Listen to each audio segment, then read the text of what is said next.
Thank you, Mr. President. Good evening, colleagues.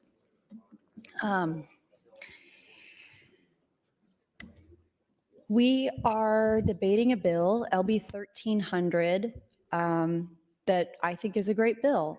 This is a bill that went through our process in the Government, Military, and Veterans Affairs Committee. During the course of the hearing, Senator Bostar, who introduced the bill, answered questions about the nature of the bill. We had some good back and forth about what it does and what it aims to do and who supports it and who's against it. In the executive session, subsequent executive sessions in the government committee, we found this bill to be a vehicle for some other really great pieces of policy that I and certainly Chairman Brewer and people who have bills that have been amended into this bill by the committee would like to see get a day in the sun.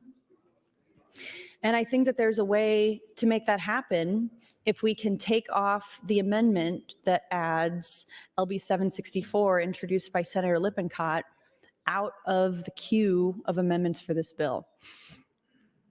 My concern, it would make sense to a lot of you. It wouldn't be very confusing to hear that there are a lot of different vote cards going around on this motion, on this measure to introduce a winner-take-all system in Nebraska. I've heard of vote cards that have 32. I've heard of vote cards that have 16. I've looked at them both, and it makes me a little bit too nervous to even have this come up for a vote. We can certainly talk about germaneness of a bill like LB 764 on LB 1300. I don't think it passes the germaneness test.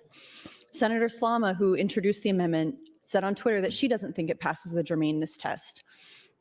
The function of this amendment, what it would actually end up doing, is just be a litmus test, a purity test for you registered Republicans in the body for the election of Donald Trump. That's all that's happening in Nebraska. And now Nebraska is trending on Twitter. Everybody's watching what's happening in this state right now because of these motions that have been filed on this bill and are likely to continue to be filed on subsequent bills. We've also heard all the gossip and rumors about other bills that are going to have 764 amended on it. And when you think about all of the other important measures that we have before us this session, with so few days left, tomorrow, Thursday, and Friday, these are the last 2 days we have to get into any general file debate. And by doing things like filing motions of very, very, very controversial measures like LB 764 that the Government, Military, and Veterans Affairs Committee has chosen to keep in committee, has chosen not to exec on yet.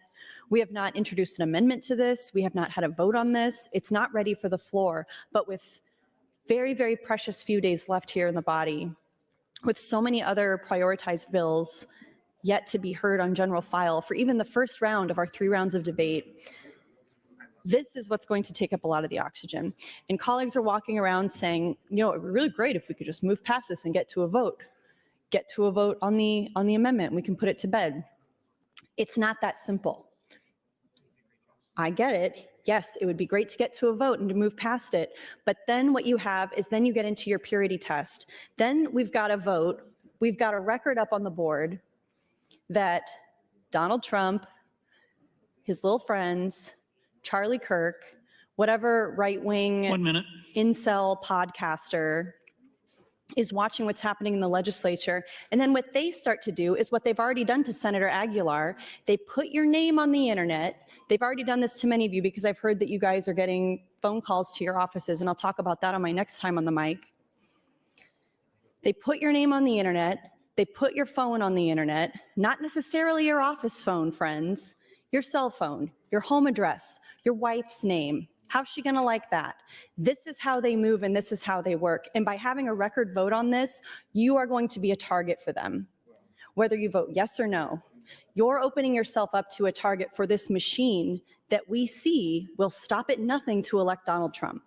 And that's exactly what's going on. They think they can't do it without the one vote in Omaha. I say he should come here and earn it. Come take the electoral vote from Omaha. If you earn it, you can have it, Donald Trump. Thank you, Mr. President.